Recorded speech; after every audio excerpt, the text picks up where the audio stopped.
So this is a video that is a little bit of a blast from the past. This was, quite a few years ago. I was younger, um, you know, still very experienced, but figuring these 5-liter F150s out more and more and more. And since then, I want to add a little context to this video. I didn't really know how to video then, and so I recorded it the wrong way. So I had to re-edit the video and blow it up some more so you guys can see it better. But since this video, you'll have like intake manifold runner codes on the 5-liter F150s, and it'll be like a P2006 intake manifold runner IMRC stuck closed, or like a P2007 intake manifold runner stuck, I think is it stuck open or something like that. But there's several intake manifold runner codes that you'll get, and what ends up happening on the back of these manifolds is there's a vacuum diaphragm that's actuated, and it moves that runner that's built into the manifold. It cannot be replaced. So once they break, you're replacing the whole manifold. There's no other way around it. It will open and close the intake manifold runner as the diaphragm moves a little lever up and down. But then there's a sensor on the outside of the little nub that sticks out of the back of the manifold, and it senses the position that it's in. What ends up happening is that nub that sticks out of the back of the manifold snaps off, and then all of a sudden you get like intake load or something like that. It'll suck that runner closed, or it'll leave it in the open position and it'll get jammed up there, and it'll be a stuck open or a stuck close, or it won't like the position the sensor's stuck in. It'll be calling for a certain position, but it won't achieve it because it's not seeing the right amount of voltage that's being varied and sent back to the computer. Now, I found this on 2014s, 2016s, 2017s, even a brand new 2021.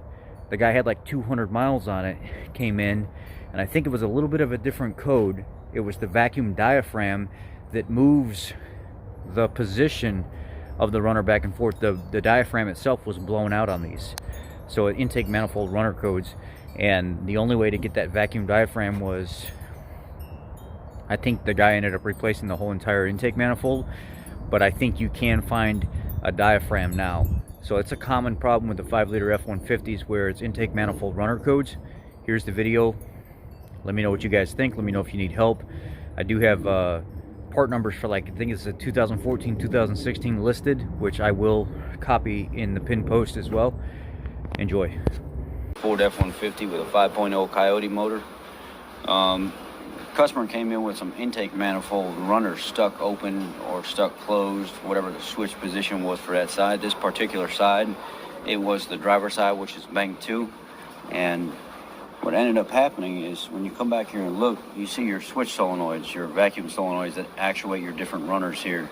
And your runner position changes here based on this little lever action. And this is the sensor that reads it. Well, back behind the sensor, there's an actual rod in there.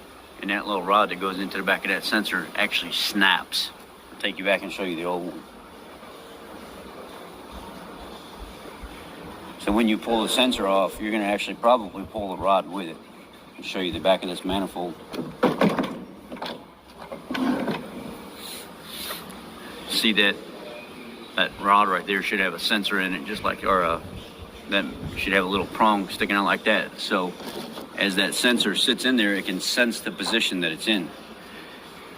This here turns and varies your voltage. The computer's feeding back, and that's how it knows what position it's in. Here's the little piece that snapped off of it. And when you pull your sensor off, it's gonna sit something like yay. When you go to pull your sensor off thinking something's wrong with your sensor, because that's the code you're going to get, it's going to be a switch sensor position. You're going to pull it off and you're going to look and you're like, oh, darn it, that piece is broke off inside there. It can happen on either bank. It's a very common problem. So if you're trying to ohm things out and you're trying to figure out what's wrong with wires and you can't figure, pull your actual sensor off and take a peek at that little rod that goes through that butterfly assembly right there. It cannot be replaced. It all comes as one unit.